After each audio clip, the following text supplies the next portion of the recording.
चुनाचे मूसा वहां से डरते डरते निकल खड़े हुए कि देखें क्या होता है, और दुआ करने लगे कि ऐ परवरदिगार मुझे जालिम लोगों से नजात दे। और जब उन्होंने मदियन की तरफ रुख किया तो कहने लगे, उम्मीद है कि मेरा परवरदिगार मुझे सीधा रास्ता बताए। और जब मदियन के पानी के मकाम पर पहुंचे तो देखा कि वहां लोग जमा हो रहे और अपने मवेशियों को पानी पिला रहे हैं, और उनके एक तरफ दो औरतें अपनी बकरियों को रोके खड़ी हैं। मूसा ने उनसे कहा, तुम्हारा क्या काम है? वो बोली कि जब तक चरवाहे अपने जानवरों को ले न जाएं, हम पानी नहीं पिला सकते, और हमारे वालिद बड़ी उम्र के बूढ़े हैं।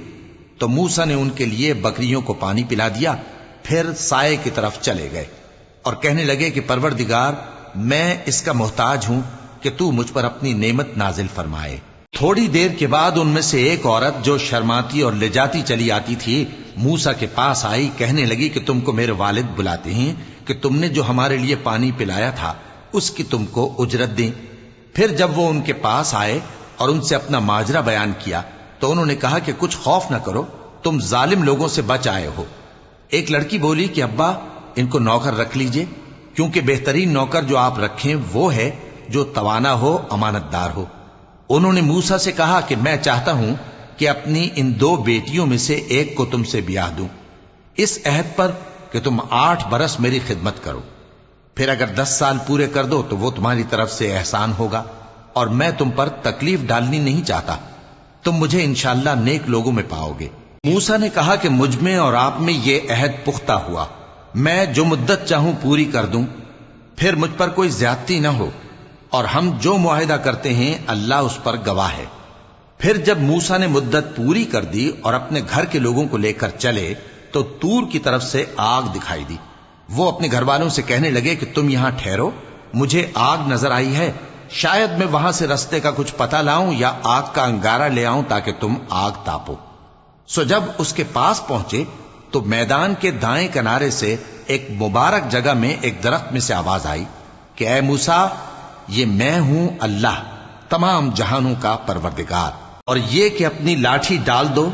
सो जब उन्होंने देखा कि वो हरकत कर रही है गोया सांप है, तो पीठ फेर कर चल दिए और पीछे मुड़कर भी न देखा।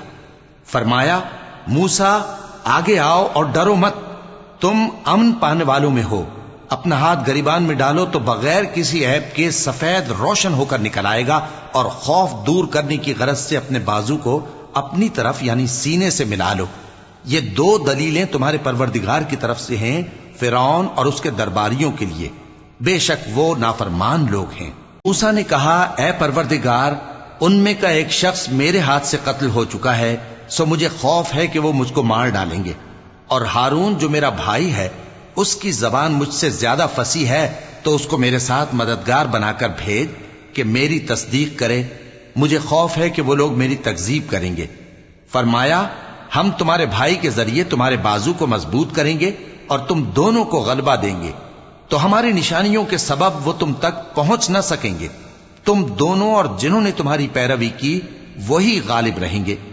फिर जब मूसा उनके पास हमारी खुली निशानियां लेकर आए तो वो कहने लगे कि ये तो जादू है जो इसने बना खड़ा किया है, और ये बातें हमने अपने अगले बाप दादा में तो कभी सुनी नहीं। और मूसा ने कहा कि मेरा परवरदिगार उस शख्स को खूब जानता है जो उसकी तरफ से हिदायत लेकर आया है और जिसके लिए आकिबत का घर यानी बहिश्त है, बेशक जालिम कामयाब नहीं होंगे।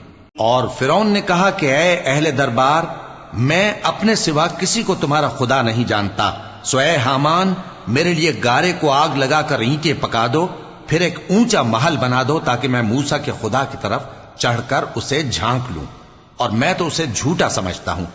और वो और उसके लश्कर मुल्क में नाहक मगरूर हो रहे थे और ख्याल करते थे कि वो हमारी तरफ लौट कर नहीं आएंगे, तो हमने उसे और उसके लश्करों को पकड़ लिया। आखिर हमने उन्हें समंदर में फेंक दिया, सो देख लो कि जालिमों का कैसा अंजाम हुआ।